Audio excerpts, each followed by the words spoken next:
been a great pleasure to listen to all of the presentations so far yesterday, and highly complimentary today. I really appreciate some of the call outs from everyone, and I feel like we'll have a lot of complements between what I plan to talk about and what was talked about earlier. I was especially blown away, and I always am, by a Jesse presentation. I love it. I think it's a golden nugget when you achieve an aha moment. I call them aha moments, or a transformation or a change in your thinking, and that happens a lot. I happen to be very opinionated, but I like nothing more than when someone changes my mind. And I looked up your name, Shizwile. It's an Nguni name. She's from Zambia, Zimbabwe originally, and it means we have heard, and have we heard? Did we hear? I hope we did, because it was incredible. And also thanks so much to the team before that. It was so. Let's go to the first slide. Where are we? Okay, here we are. So Rebecca and Mariska talked about nature-based aquaculture, and we're here today to do that. And Mariska had a call out. It was to try to find your why. And this is my why. It started in Africa, and it was so visceral to see the malnutrition in Africa, and it was so incredible to see the impact of tilapia and a bit of protein in someone's life, what it can do in terms of physical and mental capacity, just a little bit more sustainable protein. This is why I'm in love with this industry. I will never leave. I am completely, shamelessly dedicated and in love with this industry, but also because of the incredible people that we get to meet and work with. So I started in the NGO space, in the social space, and my whole career has been about impact, and I realized that I just wasn't having the impact, so I kept trying to go to the next wave of impact, which ultimately took me into a very strong corporate orientation. So I went kind of individual households to farm, to community, to country, to continental. So I worked for some very big MNCs. And now I'm trying to bring my career and my corporate experience back to the social and impact space again. And it's been an incredible journey, and again, a lot of ahas along the way. So the reason why I believe so much in this space, and especially in many of the people in this room, is for this reason. Seafood protein really does contribute and help lives. The population growth, we're having a dramatic population growth, rising middle class incomes, and health and sustainability preferences towards eating more seafood. So aquaculture, or fish farming, is expected to account for the majority increase. So by 2030, we need 40 million metric tons more seafood, right? 40 million metric tons. So I'm a bit obsessed about this number. How can we achieve this number? What on earth can we do to drive this number? But if you actually break it down, so global salmon production, 5.2 million metric tons. Global shrimp production, 6.4 metric tons. 50% of the salmon industry is exported. More than 60% of the shrimp industry is exported. We have those two totaling about $40 billion in value, and growing at salmon growing at 8% CAGR, and shrimp going at 4 to 5% CAGR. So I am obsessed with low-trophic species. So low-trophic species can all be farmed in the same types of system. It doesn't matter, carp, catfish, tilapia, doesn't matter, pangasius. They're all similar animals, very low on the feeding chain, that can be farmed in the same systems. Those animals in total make up 26.8 million metric tons. So you can see the relative difference. And a lot of people are focused on the shrimp and salmon industry because of the dollar value. I don't doubt it absolutely, especially shrimp, it absolutely helps the households. But with 60% exported, how much is really getting into the domestic value chains? And so this is what drives a lot of the work that I do. And so for these low-trophic animals are growing at 4.5% CAGR. If we grow the low-trophic animals at 8.3% CAGR, so just a little bit of incremental transformation on that segment, we can hit the 40 million metric tons. Whereas for salmonids and shrimp, we have to grow at a 50% year-on-year CAGR through 2030 in order to be able to hit the 40 million metric tons. Not going to happen. You need to 5 times the salmon industry in 6 years. Not going to happen. Forget it. Forget it. So, okay, next. Oh, sorry. I'm not changing the slides. I got to, like Rebecca said, there's too many devices. I work for FutureFish. Myself, my vision and Mike's vision is very much aligned. We come at it from 2 different perspectives, and I like this 1 + 1 = 3 methodology. Andrew, you talked about it, the synergies in the room. Always think that whenever you do a partnership, association, 1 + 1 = 3. It has to be a multiplier effect. And so with FutureFish, that's what we do. We develop insights, we facilitate investments, and we create impact. We try to bring ideas to solutions, and we have an ocean ecosystem of tools and advisory services to support that, driven by vast networks, domain expertise, and digital insights.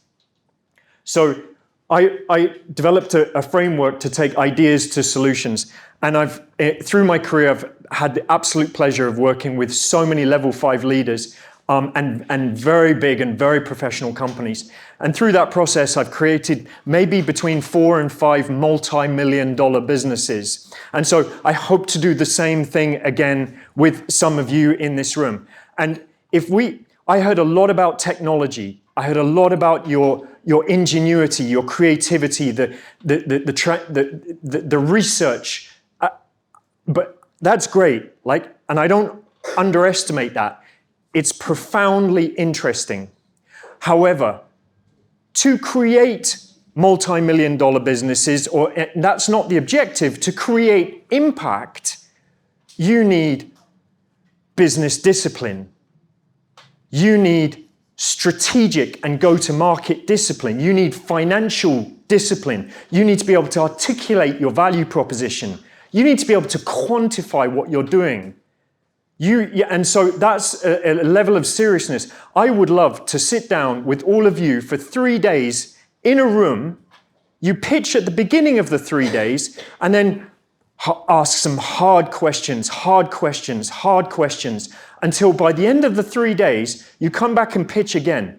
Now, how do you see your business? Think about that as I go through the presentation. How would you pitch at the beginning and how would you pitch at the end? I believe that you would tell me a different story. You would use more stats and information and figures and facts. You would use return on investment, cost-benefit analysis. You would say, what is my farming segment today? Thank you for calling that out, like Sizwile. This is the segment that I'm operating in. Some of you talked about, I work with retired housewives in community centers. Your segmentation is phenomenal already. I am wasting a lot of time talking. Anyway, if I've learned anything, it's that, combined with a huge dose of luck, right?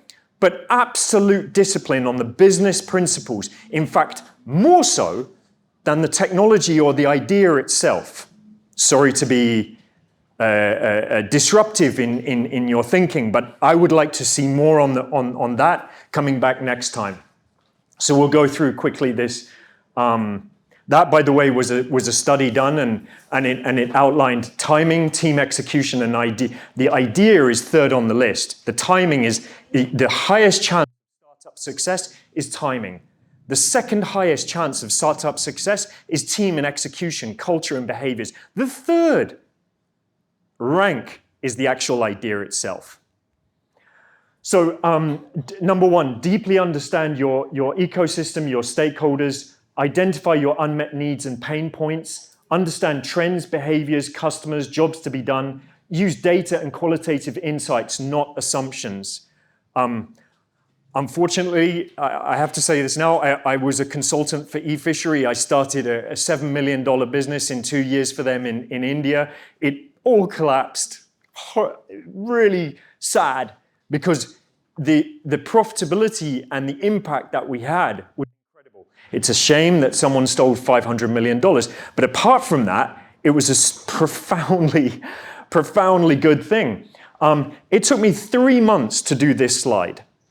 I spent 3 months doing market research in order to be able to set a hypothesis to start the business, which in 2 years achieved $7 million.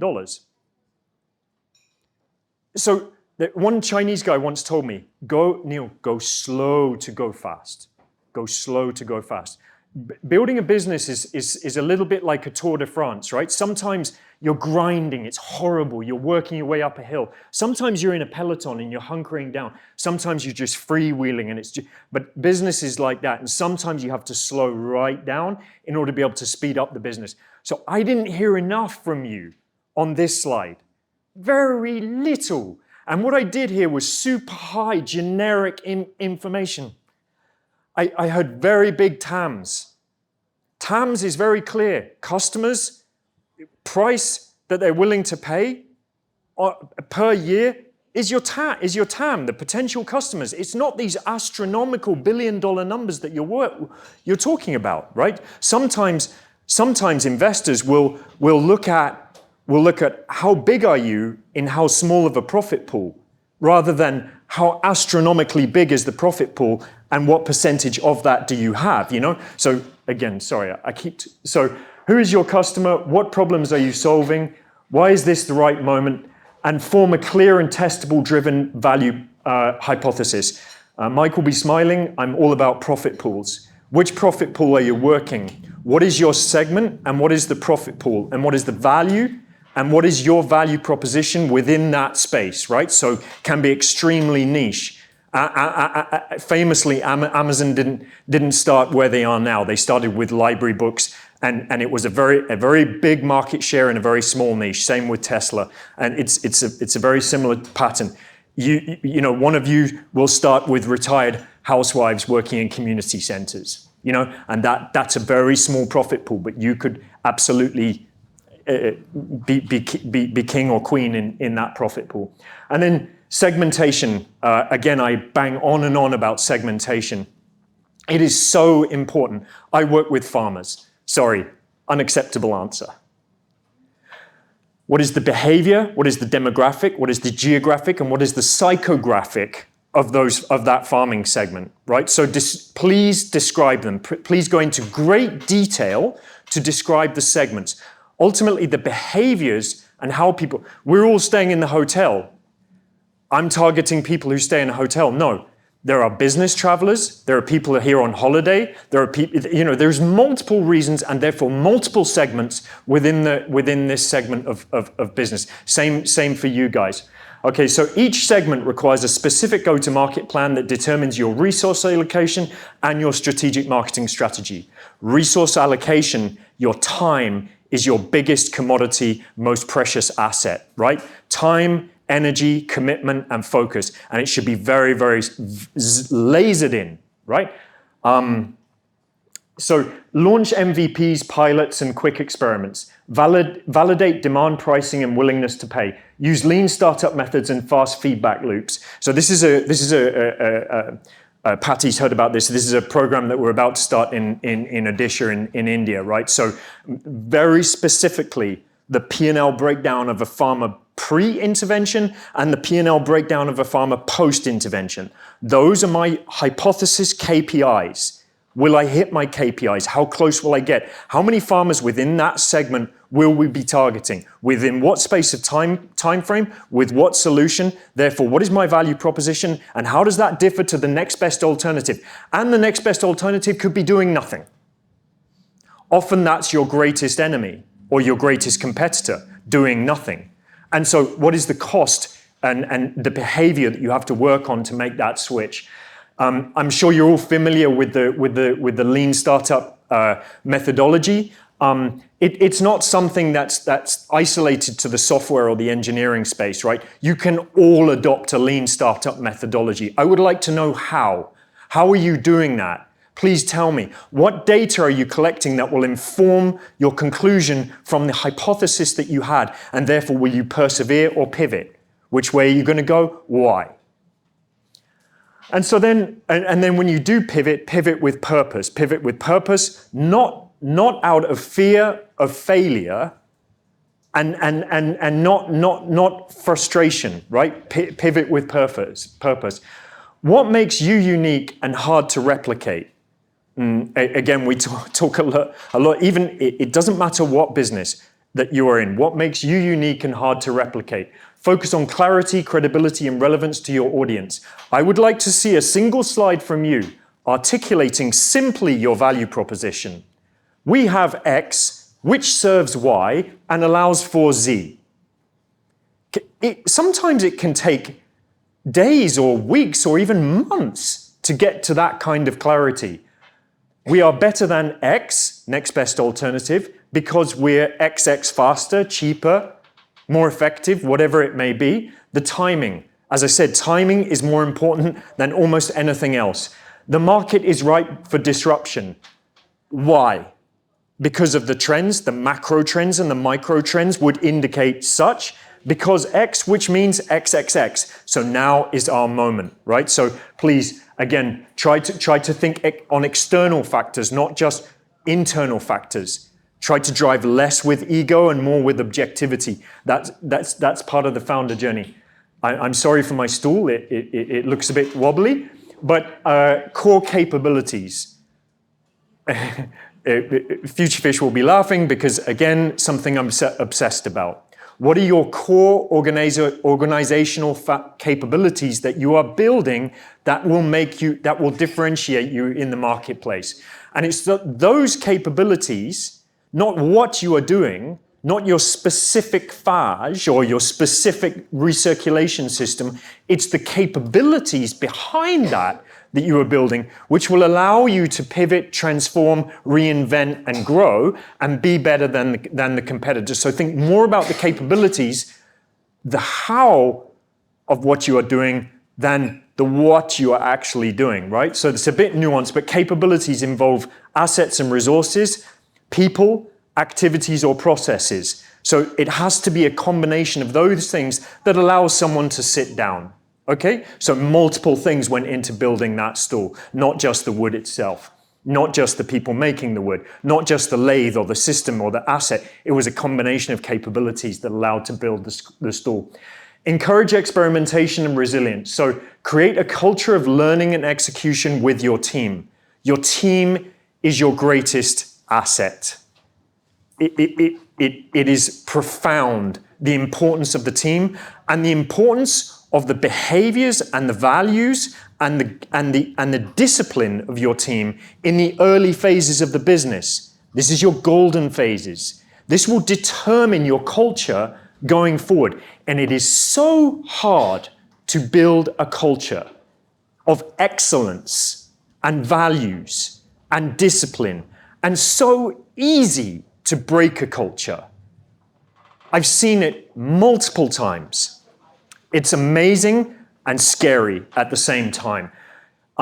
Culture, team values and tenacity, leadership, personal growth. It's as much about learning about who you are and who your business is than anything else. And then discipline, which is the how of execution.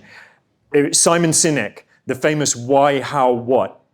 If you can have a why and you have meaning, how you do it is more important than what you do. Right? So the governance and execution of your discipline is critical here. And then something that I learned very early in my career, because I was surrounded by these types of people. You're all passionate. Great. So what? What value did you create? So what? I'm always asking that question.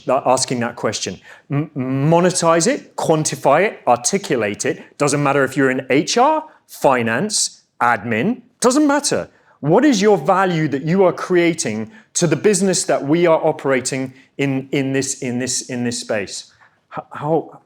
I'm very conscious of wanting not to take. How long have I got? 2 minutes. 2 minutes? Okay. So for secure strategic, I'm on number 9. Secure strategic resources and partnerships. I don't remember her name, the Faj lady yesterday. What was her name? Sorry, but she talked about the importance of strategic networking. She talked about it time and time again. As a CEO of a very successful business with distribution in 9 countries, she's talking about the fact that she spends a good chunk of her time talking to farmers, talking to partners. She reinforced it again when Rebecca and myself were talking to her later on. She was like, the importance of partnerships and maintaining a strategic ecosystem. Everyone thinks about networking as this nebulous thing and, oh, I'm not very good at it, or you're very good at it. You have to work at it. It takes work and effort, right? And you have to dedicate 30% of your time to networking if you want to be successful. Because again, at the right moment, at the right time, you're going to need your network to multiply your business. And so strategic networking, industry leaders, investors, collaborators who can directly help achieve business goals. Now, because of the Aqua Hub, you do not have an excuse not to do strategic networking.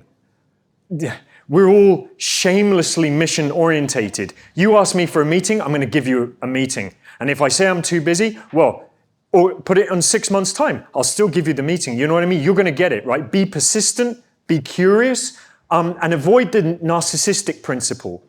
The narcissistic principle is, you're like me, so I'm going to talk to you. No, I'm going to talk to someone different. I'm going to talk to someone who's not like me. Because I want a different opinion. I want to change my mind. I want an aha moment. And then the lazy principle. It's too difficult. Yeah, that requires a phone call, which makes me uncomfortable. Lazy, narcissistic. Forget about yourself. Forget about your ego, right? And then stay close to your customer needs as you go. I just talked about that. Reinforce operational excellence and avoid shiny distractions. All startups think this is the number 1 breaker to a startup. They think they can be everything to everyone. Oh, what about that? I can do that. What about that? Yeah, I can solve that. What about building this? Yeah, I got an engineering team, cheap software engineers in Thailand. I can do that. And what about, so no. That's like chasing 2 rabbits over chasing 1 rabbit, right? I'm sure you're not all chasing rabbits, but catch one. It's easier, much easier, rather than running around like a headless chicken. So, and then everybody goes through this. You will go through this, right? This is a famous thing that I keep referencing to whoever it is that I'm trying to help in the moment. I call this the emotional journey of creating greatness, okay? You start with the peak of inflated expectations. This is the best idea ever. I'm sure many of you in the room are there. This is going to be fun. You know what? This is a bit harder than I thought. This is going to be a lot of work. This sucks. I have no idea what I'm doing. I've been through this 5 times. It's awful and amazing. And so then you go into this dark, emotional swamp of despair. And your goal as a founder, your goal as a business is to try to jump into that, get to that emotional swamp of despair as fast as you can. That's my goal. I love it when we get there, because what's coming next is going to be golden, right? Because then you're on the slope of enlightenment and you finally hit, should we call it a day and say we learned something? Hey? Wow. And then finally you hit the plateau of productivity. And that journey is like a drug. It's like an adrenaline rush. It's incredible to go through that. And then finally, this is one of the things that I'm most proud of, okay? And 20% of you is likely going to hit that at some stage with the right support and the right mentorship and the right guidance. I think I'm out of time. FutureFish is trying to build a data-powered digital toolkit. We are trying to help businesses. We are trying to help philanthropics. Our goal is to create SSS solutions, financially sustainable, at scale, socially impactful, right? So we are here to help you. And we wish you the best of luck on your journey. Thanks very much for your attention. Over to Ben. All right, everyone. Apologies for the slight delay.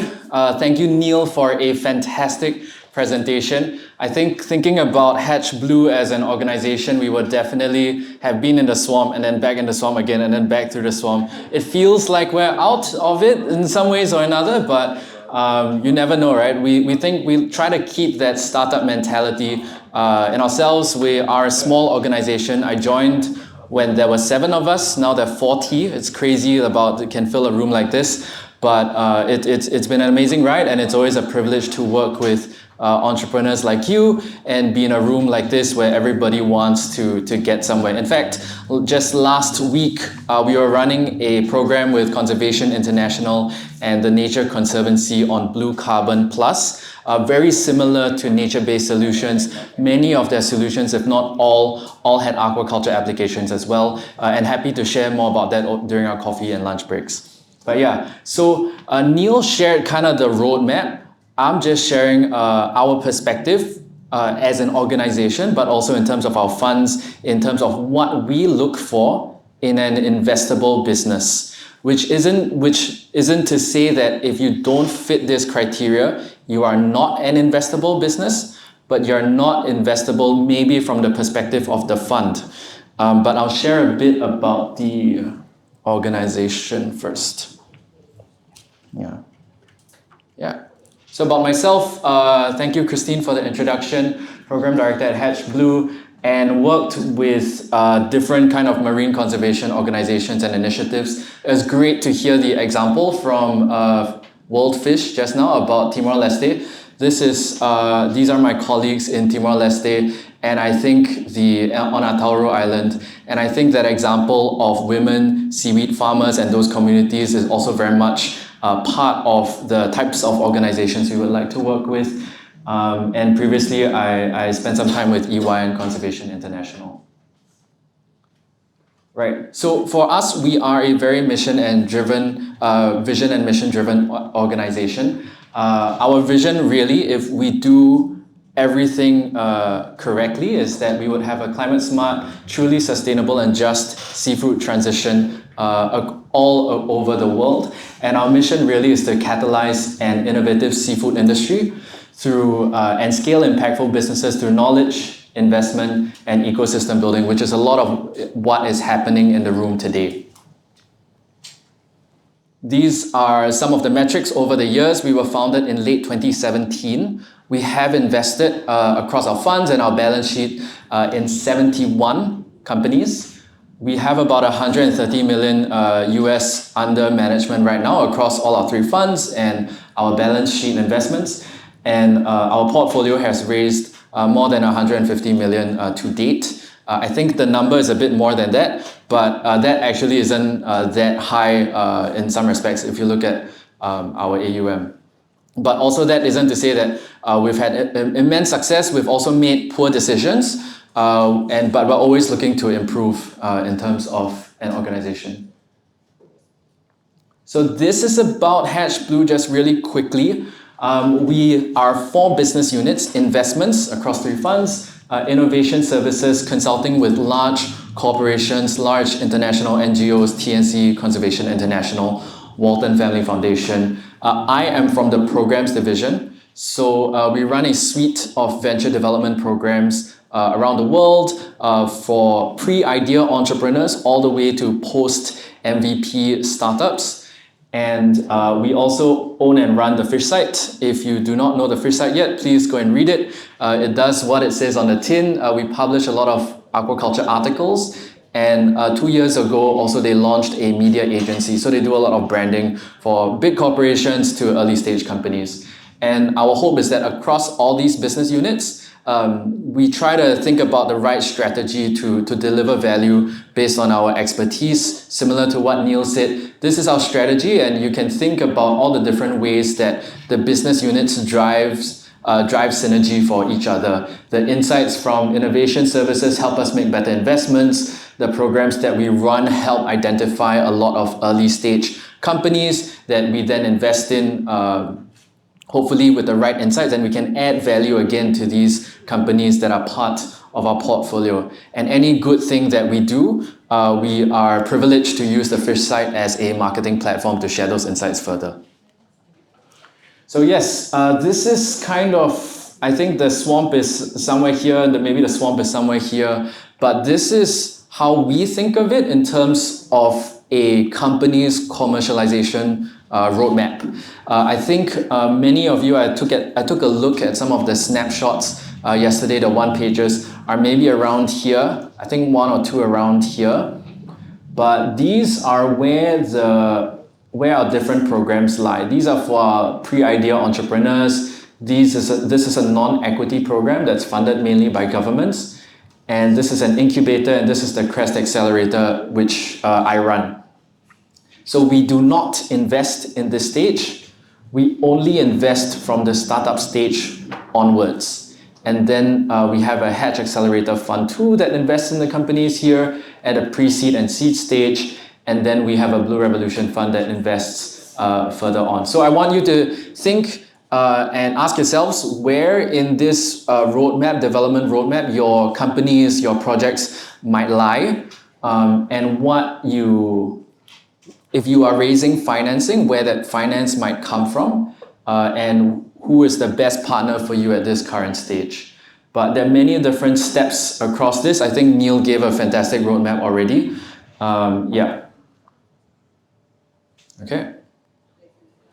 So to share a bit about Crest, which is the company that I run, so we are looking for companies that are at a scale-up ready stage. We've been running aquaculture accelerators since 2018, and we've really been developing those strategic networks, those corporate connections, and we bring companies across the Americas to Norway, and then to Singapore and Southeast Asia as well.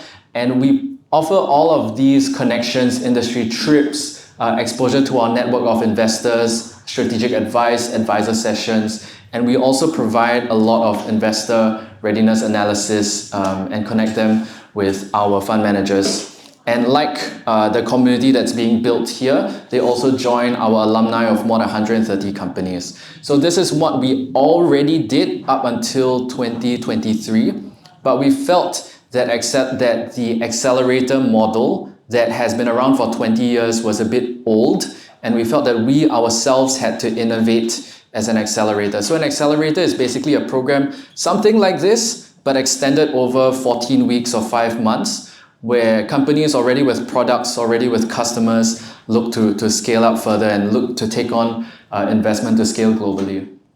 So in addition, on our Crest Accelerator, we offer 4 concrete outputs, a market and competitor assessment to truly identify what is the market for your product, marketing and branding strategy with the fish site, corporate design guides, or even an advertising and content strategy, a life cycle assessment. I think there have been some conversations about that already, but we believe that it's very important to quantify the actual impact from cradle to grave of a certain product, or the impact on the system, also the impact on the farm, the impact on the supply chain, and an intellectual property strategy.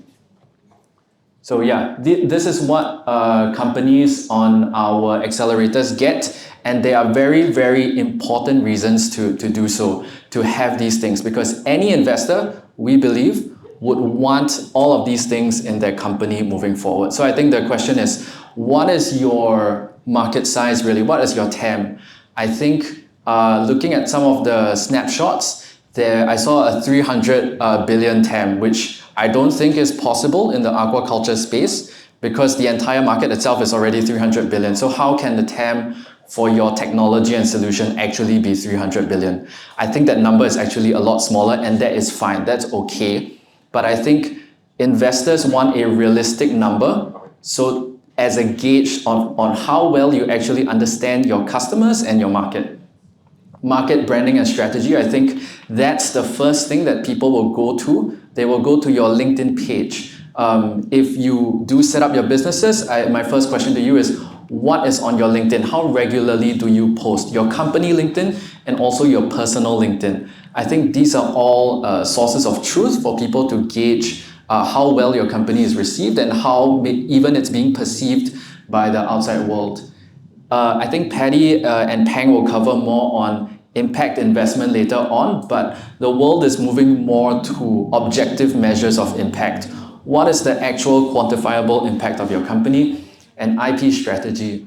also on value proposition and what makes you defensible and unique. If I can go in and copy your business tomorrow, or if I go to your factory and can rewrite the RAS system, is it really that valuable, right? What makes you defensible so that your company can be scaled further? And ultimately, what can make me, the investor, more money, right? I think that's the key thing I would like you to walk away with. I know the technologies are great and can transform and have a lot of impact, but if you are reaching out to investors, you need to think about how you are making them money. So this is actually taken from our Fund 2 deck in terms of what we look for in companies at the accelerator level. We're looking for excellent and diverse management teams with a minimum of 2 co-founders. I think that was the second point on Neil's survey in terms of team and execution is really, really valuable. Over the 70 investments, we have seen that the most successful companies have the best teams. I know this seems intuitive, but there's always a saying that you rather invest in a class team with a B class product than a B class team with an A class technology.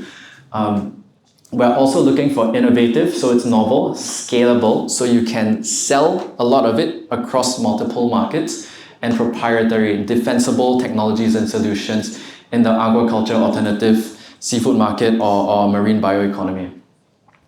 We're looking for companies en route to product market fit. So these are all on the decks, and it's also online on our website. So we actively publicize what we are looking for in companies that we would like to invest in. And en route to product market fit means that there is already quite a high amount of traction. You would have proven it out in the universities. You would have had farm trials. Ideally, you would have some customers to begin with as well. And then it's important for us, companies where Hatch can provide value and additionality. This means that we do not want to be a passive investor on your cap table. We want to work with you actively. We've developed a network over 7 years. We want to provide that value add as a sector-specific investor to your company. And if that is not a fit, or you already have those networks, then we would rather dedicate that time, effort, and financial resources to another company because we feel there's a more additionality over there. And one key point also is we look for companies with sufficient working capital for 12 months. And the reason for this is we don't want to, A, we want to invest in more mature companies, B, we want those companies not to have some roadmap and some leeway after the accelerators, because we find that a lot of companies are not always so prudent with cash and they run out of cash right after the program. So that's another criteria. And the last one is that we want companies that are majority owned by management. So I think those of you in universities, I think a key point is that tech transfer. How much of the company are the universities going to own leaving? If the universities, I don't know, own more than like 50%, like you're dead in the water before you even leave the university.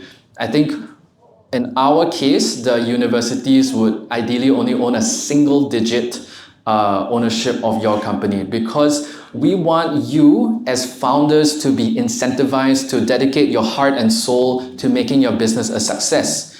The more your business is valued, the more successful you are.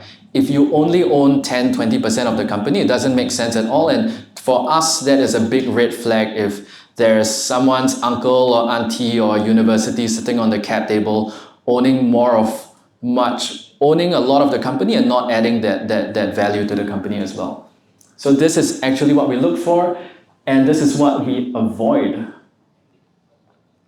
So companies with products that require a price premium to be competitive. I think that we are looking for, if, for example, if insect feed, right? I was just talking to a kind of insect company this morning. A lot of companies said like, okay, feed your fish insects and then you can charge a higher price for it at the market. Never happens, never going to happen in my point of view, because that cost always needs to be passed on to someone at the end of the day, which is why I believe that a lot of insect companies haven't been successful in addition to other economic and biological reasons. So ideally you should be competitive at cost at scale. We understand that there's a roadmap to achieving that price parity with competitors on the market.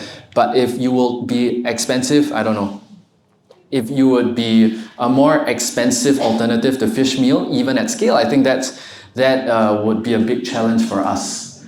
Again, companies not owned by management, we want you to be incentivized, and founders with no previous commercial background. So this isn't a hard and fast rule, but it goes back to the minimum 2 co-founders requirement of what we look for. Because being an entrepreneur, being a founder, it can be a very lonely journey. We want the teams to be robust. Nobody is perfect. We are looking for well-rounded teams.